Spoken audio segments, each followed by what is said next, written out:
शाबानुल मुअज्जम में रोजे का अल्लाह के रसूल सल्लल्लाहु अलैहि वसल्लम खास तौर से इत्माम फरमाए। कभी पूरा महीना, कभी पहले का पहला अशरा, कभी दूसरा तीसरा अशरा, कसरत से अल्लाह के रसूल सल्लल्लाहु अलैहि वसल्लम रोजा। अल्लाह के रसूल सल्लल्लाहु अलैहि वसल्लम हर महीने में अय्याम 20 का रोजा रखते थे, यानी हर महीने की 13, 14, 15 तारीख को अल्लाह के रसूल सल्लल्लाहु अलैहि वसल्लम रोजा रखते थे। इस महीने में भी वो हर महीने में 13, 14, 15 आती थी, इसमें भी आएगी, और खास तौर से 15 जिसमें रोजा रखा है। रोजे की उमूमी तौर पर भी कुरान और हदीस में फजीलत, इसलिए रोजे की फजीलत, रोजे के अज्र और रोजे सुन्नत होने से तो किसी तरह से इनकार नहीं किया जा सकता। लेकिन अल्लाह के रसूल सल्लल्लाहु अलैहि वसल्लम ने पूरे महीने रोजे रखा, 10 दिन रोजा रखा, हफ्ते भर रोजा रखा, और हम 15वें दिन को रोजे के लिए मखसूस करें, उसी को प्रोपेगेट करें, उसी दिन इफ्तार का इज्तिमाई नज्म करें, उसको शरीयत का एक अलग से हिस्सा बना दें। जिस तरह से कि अल्लाह के रसूल सल्लल्लाहु अलैहि वसल्लम ने मुहर्रम के रोजे की फजीलत बयान फरमाई, इस तरह के से अल्लाह के रसूल सल्लल्लाहु अलैहि वसल्लम ने यौम अरफा के रोजे की फजीलत बयान फरमाई, उस तरह का रोजा इसे बना दें।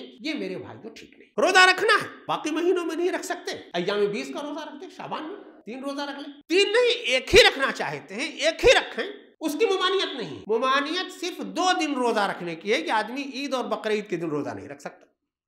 15वें दिन में भी कोई रोजा रखना चाहे तो रोजा रख सकता है, लेकिन उसको शरीयत का हिस्सा बनाना, उसको त्योहार का दिन बनाना, उस दिन के रोजे की अलग से फजीलत बयान करना, कि अल्लाह के रसूल सल्लल्लाहु अलैहि वसल्लम के मामूल के खिलाफ। अल्हम्दुलिल्लाहि रब्बिल आलमीन वस्सलातु वस्सलामु अला रसूलिहिल अमीन व अला आलिहि व सहबिहि अजमईन इला यौमिद्दीन। अम्मा बाद, क़ाल अल्लाहु तआला फ़ी किताबिहिल मजीद, अऊज़ु बिल्लाहि मिनश शैतानिर रजीम, या अय्युहल्लज़ीना आमनुत्तक़ुल्लाह हक़्क़ तुक़ातिह वला तमूतुन्ना इल्ला व अंतुम मुस्लिमून। वक़ाल रसूलुल्लाह सल्लल्लाहु अलैहि वसल्लम, अल्लाहुम्मा बारिक लना फ़ी रजब व शाबान व बल्लिग़ना रमज़ान। बिरादरान इस्लाम, आज शाबान की 3 तारीख़ है। अहादीस में इस माह मुबारक की काफ़ी फजीलत बयान हुई है। अल्लाह के रसूल सल्लल्लाहु अलैहि वसल्लम ने इस महीने को अपना महीना बताया है, शहरी शाबान व रमज़ान शहरुल्लाह। रमज़ान अल्लाह का महीना है, शाबान मेरा महीना है। अल्लाह के रसूल सल्लल्लाहु अलैहि वसल्लम ने फरमाया, कौन है जो मेरे महीने में मेरी मदद करे। मुतअद्दिद अहादीस में ये बात आई है कि इस महीने में मोमिनीन की बड़ी पैमाने पर मग़फ़िरत होती है।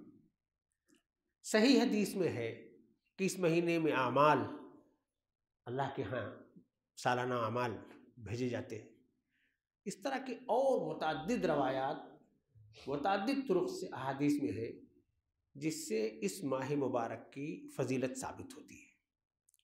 और इस पूरे माह मुबारक की फ़जीलत पर तमाम उलमा का इत्तिफ़ाक़ है।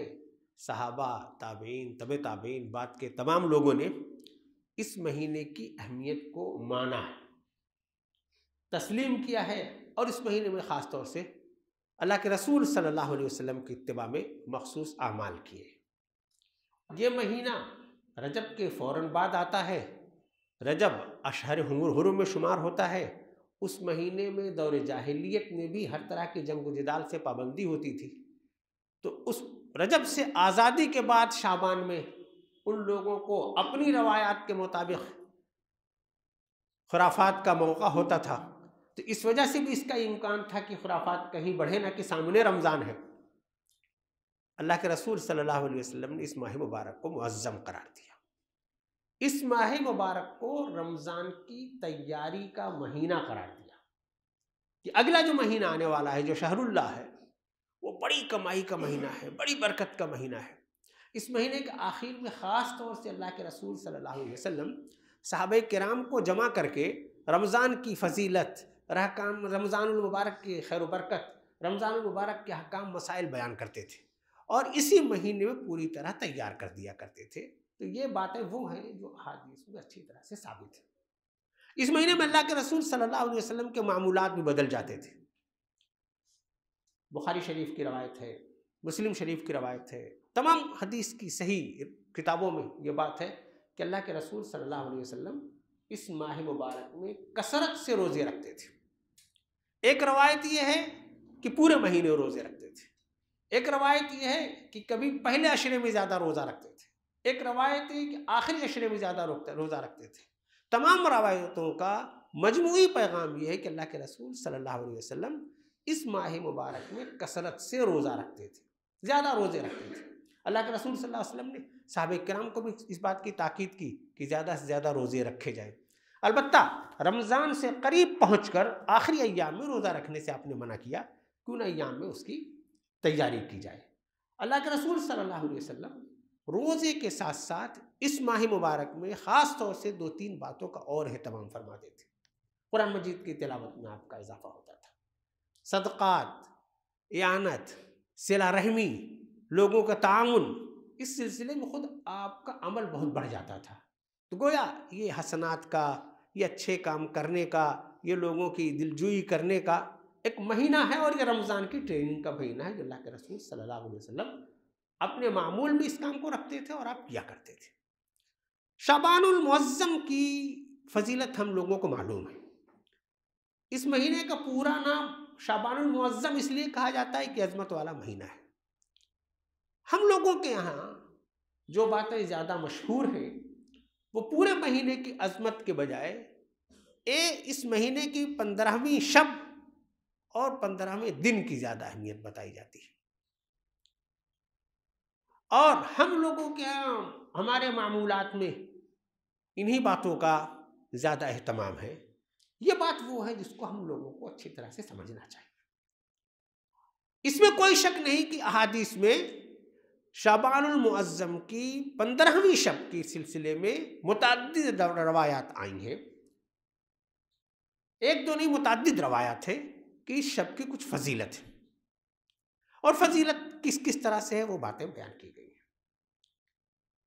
लेकिन शाबानुल मुअज़्ज़म की 14वीं शब की फजीलत और उसके बाद वाले 15वें दिन की फजीलत, इस सिलसिले में ये समझने की ज़रूरत है कि आपने जो रात की जो फजीलतें आपकी जानिब मंसूब हैं उसमें कुछ बातें सही हैं, कुछ बातें सही नहीं हैं। सही तो यह बात नहीं हो सकती, कहा जाता है कि इसी रात में कुरान मजीद नाजिल हुआ। सही यह बात नहीं हो सकती, कहा जाता है कि लैलतुल क़द्र से बढ़कर के है।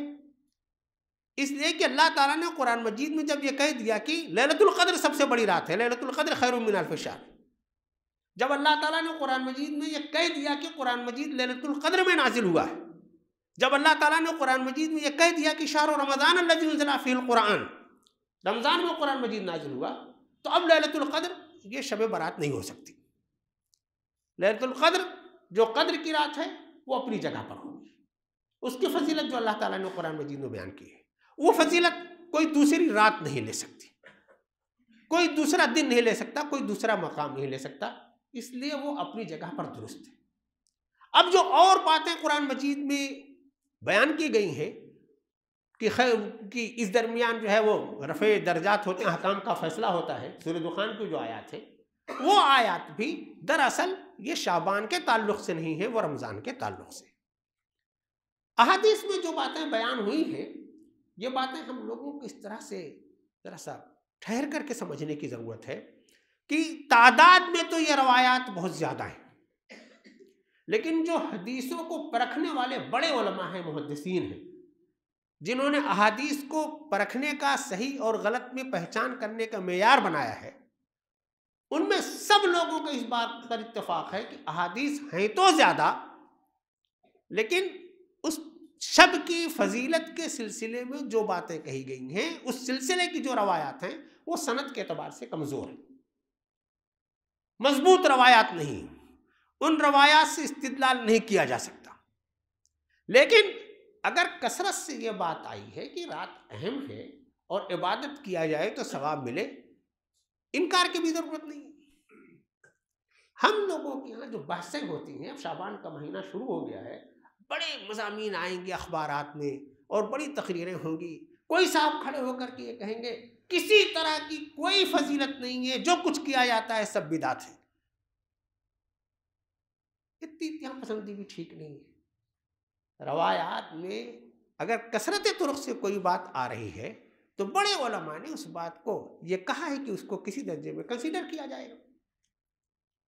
लेकिन ये कि हम पूरे महीने कुछ ना करें, उसी शब मगफिरत के इंतजार में बैठे रहें और रात भर जाग करके सलात तस्बीह पढ़ते रहें,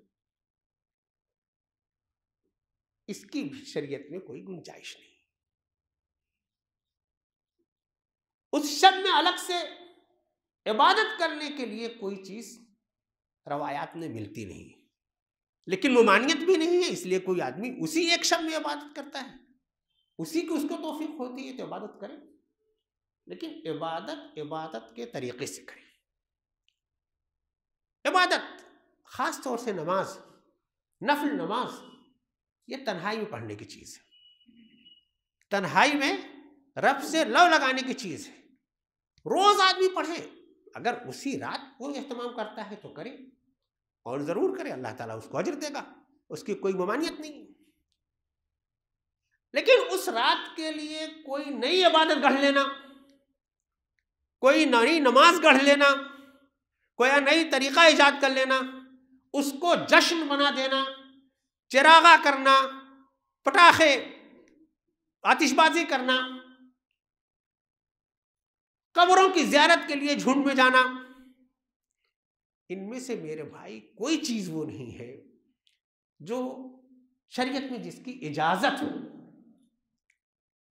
बल्कि दूसरे लफ्जों में यह कहना चाहिए ये सारी बातें वो हैं जो शरीयत में लोगों की तरफ से, लोगों की देखा देखी, ये इजाफा है, इसकी गुंजाइश नहीं, ये खुराफात है, ये अजाब और गुनाह को दावत देना है, इसलिए इससे बचना भी चाहिए और बचाने की कोशिश भी करनी चाहिए। हम लोगों के यहाँ खास तौर से 15 शाबान के रोजे का एहतमाम होता है। ये बात थोड़ा और ठहर कर समझने की जरूरत है। शाबानुल मुअज्जम में रोजे का अल्लाह के रसूल सल्लल्लाहु अलैहि वसल्लम खास तौर से एहतमाम फरमाते थे। मैंने अभी आपको बताया, कभी पूरा महीना, कभी पहला अशरा, कभी दूसरा तीसरा अशरा, कसरत से अल्लाह के रसूल सल्लल्लाहु अलैहि वसल्लम रोजा रखते थे। अल्लाह के रसूल सल्लल्लाहु अलैहि वसल्लम हर महीने में अय्याम 20 का रोजा रखते थे, यानी हर महीने की 13, 14, 15 तारीख को अल्लाह के रसूल सल्लल्लाहु अलैहि वसल्लम रोजा रखते थे। इस महीने में भी वो हर महीने में 13, 14, 15 आती थी, इसमें भी आएगी, और खास तौर से 15 जिसमें रोजा रखा जाता है। रोजे की उमूमी तौर पर भी कुरान और हदीस में फजीलत है, इसलिए रोजे की फजीलत, रोजे के अज्र और रोजे की का सुन्नत होने से तो किसी तरह से इनकार नहीं किया जा सकता। लेकिन अल्लाह के रसूल सल्लल्लाहु अलैहि वसल्लम ने पूरे महीने रोजे रखा, 10 दिन रोजा रखा, हफ्ते भर रोजा रखा, और हम 15वें दिन को रोजे के लिए मखसूस करें, उसी को प्रोपेगेट करें, उसी दिन इफ्तार का इज्तिमाई नज्म करें, उसको शरीयत का एक अलग से हिस्सा बना दें, जिस तरह से कि अल्लाह के रसूल सल्लल्लाहु अलैहि वसल्लम ने मुहर्रम के रोजे की फजीलत बयान फरमाई, जिस तरह के से अल्लाह के रसूल सल्लल्लाहु अलैहि वसल्लम ने यौम अरफा के रोजे की फजीलत बयान फरमाई, उस तरह का रोजा इसे बना दें। ये मेरे भाइयों ठीक नहीं। रोजा रखना है, बाकी महीनों में नहीं रख सकते, अय्याम 20 का रोजा रखते, शाबान में 3 रोजा रख लें, 3 नहीं, एक ही रखना चाहते हैं, एक ही रखें, उसकी मुमानियत नहीं। मुमानियत सिर्फ 2 दिन रोजा रखने की है कि आदमी ईद और बकरीद के दिन रोजा नहीं रख सकता। 15वें दिन में भी कोई रोजा रखना चाहे तो रोजा रख सकता है, लेकिन उसको शरीयत का हिस्सा बनाना, उसको त्योहार का दिन बनाना, उस दिन के रोजे की अलग से फजीलत बयान करना कि अल्लाह के रसूल सल्लल्लाहु अलैहि वसल्लम के मामूल के खिलाफ। हम तो रोजा रखेंगे सवाब के लिए, भूखे प्यासे रहेंगे सवाब के लिए, अल्लाह से अज्र की उम्मीद में, और काम करेंगे अल्लाह के रसूल सल्लल्लाहु अलैहि वसल्लम की मर्जी के खिलाफ, तो ये ठीक नहीं। और कुछ कम भी नहीं किया जा रहा है, कहा यह जा रहा है कि 1 रोजा ना रखें, 2 रखें, 3 रखें, 4 रखें, और बढ़ा करके रखें, और फजीलत भी तमाम रोजों की बयान करें, जो अल्लाह के रसूल सल्लल्लाहु अलैहि वसल्लम ने जिस तरह से रोजे रखे हैं, बाकी रोजों को छोड़ करके उसको बयान में ना ला करके एक दिन का रोजा बयान करना और एक दिन के रोजा बयान करके छुट्टी ले लेना, ये थोड़ा सा हम कतर विरोध करते हैं। शरीयत में इसकी गुंजाइश नहीं है।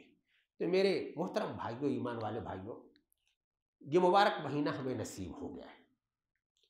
शबानुल मुअज़्ज़म की आज 3 तारीख हो गई है, तो हमें आज से कसब काम करने हैं, इसकी फजीलत को तस्लीम करना है। अल्लाह के रसूल सल्लल्लाहु अलैहि वसल्लम इस महीने में ख़ास तौर से इस्तिग़फ़ार में इजाफ़ा फरमाते थे। अहदीस में तो ये है कि हर रोज़ हर आदमी को 100 मरतबा इस्तिग़फ़ार पढ़ना चाहिए। तो इस्तिग़फ़ार में कसरत। अल्लाह के रसूल सल्लल्लाहु अलैहि वसल्लम ला इलाहा इल्ला अंता ला नाबुदु इल्ला इय्याह, ये दुआएं कसरत से पढ़ा करते थे। इस दुआओं का हम एहतमाम कर सकते हैं। अल्लाह के रसूल सल्लल्लाहु अलैहि वसल्लम सदक़ात व खैरात में, अल्लाह के रसूल सल्लल्लाहु अलैहि वसल्लम सिला रहमी में, अल्लाह के रसूल सल्लल्लाहु अलैहि वसल्लम दोनों की मदद में एहतमाम फरमाते थे, वो हम करें। रमज़ान में रमज़ान की मशगूलियात बहुत होती हैं। जिस दिन रमज़ान ख़त्म होता है नेक्स्ट डे ईद होती है, ईद के अपने तकाज़े होते हैं। अच्छा है कि हम रमज़ान के साथ साथ ईद की भी तैयारी शाबान में कर लें, ताकि रमज़ान में हम रमज़ान के लिए, कुरान के लिए, इबादत के लिए, अल्लाह से लव लगाने के लिए यकसू हों और उस काम को करें। तो अल्लाह के फजल से एक निहायत अज़ीमुश्शान मुबारक महीना ये हमें नसीब है, जिस महीने को हम लोग शाबानुल मुअज़्ज़म कहते हैं। और भाइयों, इस महीने का पूरा 30 दिन 30 रात मुबारक है। सबको उसी अहमियत के साथ हमें कबूल करना चाहिए। हम आज से वो 14वीं शब का इंतज़ार करें, शब बारात का इंतज़ार करें और सिर्फ उस रात हम वो करें और उसके बाद रोज़ा रखें, ये अल्लाह और उसके रसूल सल्लल्लाहु अलैहि वसल्लम ने हमें जो बताया है, हम उसमें अपनी तरफ से कमी कर रहे हैं, तो हमें ये नहीं करना चाहिए। एक बात मेरे भाइयों और आप हज़रात से गुजारिश करना चाहता हूँ, दीनी अहकाम, दीन की कदरें, ये हमें मालूम होती हैं कुरान मजीद से और अल्लाह के रसूल सल्लल्लाहु अलैहि वसल्लम की तालीमात से। दीनी कदरों को हमें इन्हीं नुसूस से, जो बुनियादी सोर्सेज है शरीयत को जानने के, उन्हीं से सीखना चाहिए। कुरान मजीद और अहादीस, उसके तर्जुमे, उसकी तशरीहात सब अवेलेबल हैं हमारे दरमियान। तो पढ़े लिखे लोग हैं, हमको वहाँ से सीखना चाहिए। और जो बहुत सी दीन के सिलसिले में बातें हमारे यहाँ ख़ानदानी तौर पर चली आ रही हैं, सुनी सुनाई चली आ रही हैं, रसूमात के तौर पर चली आ रही हैं, और अपने पास पड़ोस की जो दूसरे मज़ाहिब हैं उनके लोगों से लेकर के जो हम लोगों के यहाँ दाखिल हो गई है, उनको चेक करना भी हम लोगों की जिम्मेदारी है। हमारे आबा व अजदाद ये करते आए हैं, इसलिए हम करेंगे। हमारे घरों में ये पकवान पकता रहा है, इसलिए हम करेंगे। हमारे बुजुर्गों की ये रवायत रही है चिराग न करते रहे, इसलिए हम करेंगे। तो मेरे भाइयों, सबको अल्लाह के यहाँ अपना अपना हिसाब देना है। हर फर्द का अकेले का उसका इनफरादी हिसाब होगा। हम अपने बुजुर्गों के लिए भी दुआ करें कि अल्लाह ताला उनकी मग़फ़िरत फरमाए, उनकी हसनात को कबूल फरमाए। उनसे जो गलतियाँ हुई हैं, कोताहियाँ हुई हैं, अल्लाह ताला उन्हें माफ़ फरमाए। और हमारी जिम्मेदारी ये है कि हम अपने अमाल को, ख़ास तौर से दीन के नाम पर हम जो अमल करते हैं, दीन के नाम पर हमने जो रसूमात गढ़ ली हैं, उनको हम सही तरीके से कुरान और हदीस से जानकर उस पर अमल करने की कोशिश करें। इस सिलसिले में अभी और बहुत सी चीज़ें आपके सामने मज़ामीन की शक्ल में आएंगी, वीडियोस की शक्ल में आएंगी, और आपको बहकाने वाले बहुत सारे लोग तैयार होंगे। तो आपकी ज़िम्मेदारी ये है कि आप ये चेक करें कि जो बात कही जा रही है वो कुरान मजीद में है, वो अल्लाह के रसूल सल्लल्लाहु अलैहि वसल्लम की सुन्नत में है, अल्लाह के रसूल सल्लल्लाहु अलैहि वसल्लम के आमाल में वो बात है। अगर है तो हमारे लिए काबिल तक़लीद नहीं है, अगर नहीं है तो हम मोहब्बत में कोई चीज़ इजाफा नहीं कर सकते। जैसे अगर फजर की नमाज हमें 2 रकात पढ़नी है, 2 ही पढ़ेंगे, 3 नहीं पढ़ेंगे। ऐसे ही अल्लाह के रसूल सल्लल्लाहु अलैहि वसल्लम ने शब और रोज़ को जिस तरह से बिरतने के लिए हमें बताया है, उसी तरीके से हम बिरतेंगे। मेरे भाइयों, हमारे गिरदोपेश में, हमारे माशरे में, उस तारीख़ में बहुत सी खुराफात होती हैं। कभी हमारे बच्चे उसमें इन्वॉल्व होते हैं, कभी पड़ोस के बच्चे इन्वॉल्व होते हैं, कभी कहीं से कोई जाहिलियत का मुजाहरा करते हुए आ जाता है। मुआशरा अगर बेदार हो, पढ़े लिखे लोग बेदार हों, पहले से इस बात के लिए तैयार रहे, तो सिर्फ अपने को बचा करके ना बैठ जाए, ये बेदारी भी ले आए, लोगों को भी समझाएं और बढ़ करके हाथ से उस बुराई को रोकने की कोशिश भी करें। ये हमारे करने का काम यही है। हम लोग जिन हालात से गुजर रहे हैं मेरे भाइयों, हम मातूब हैं अवाम की निगाह में भी और अपने आमाल की वजह से शायद अल्लाह की निगाह में भी। अब और हम अल्लाह के गजब को दावत न दें, अल्लाह को नाराज न करें, उसके गुस्से को न भड़काएं। दीन और शरीयत पूरी तरह से महफूज है, पूरी तरह से काबिल अमल है, बाकी रहने के लिए है, सारी दुनिया की रहनुमाई के लिए है। उस शरीयत को सही रूह के साथ अजीज रखें। दुआ फरमाएं कि अल्लाह ताला हमें शरीयत का सही शऊर अता फरमाए। अल्लाह ताला हमें कुरान और सुन्नत को दिल से लगाने की तौफीक अता फरमाए। अल्लाह ताला हमें कुरान और सुन्नत के सही रास्ते पर चलाए। अल्लाह और रसूल ने जो बात सही कही, अल्लाह ताला हमें सही तौर पर आगे बढ़कर उसे कबूल करने की तौफीक अता फरमाए। अल्लाह और रसूल ने जिन बातों से रोका है, अल्लाह ताला हमें रुकने की तौफीक अता फरमाए। अल्लाह ताला हमें खुराफात से महफूज रखे। अल्लाह ताला हमें हमारे माशरे को खुराफात से बचाए। बारकल्लाहु लना व लकुम फिल कुरानिल अज़ीम व नफ़अना व इय्याकुम बिल आयाति व ज़िक्रिल हकीम।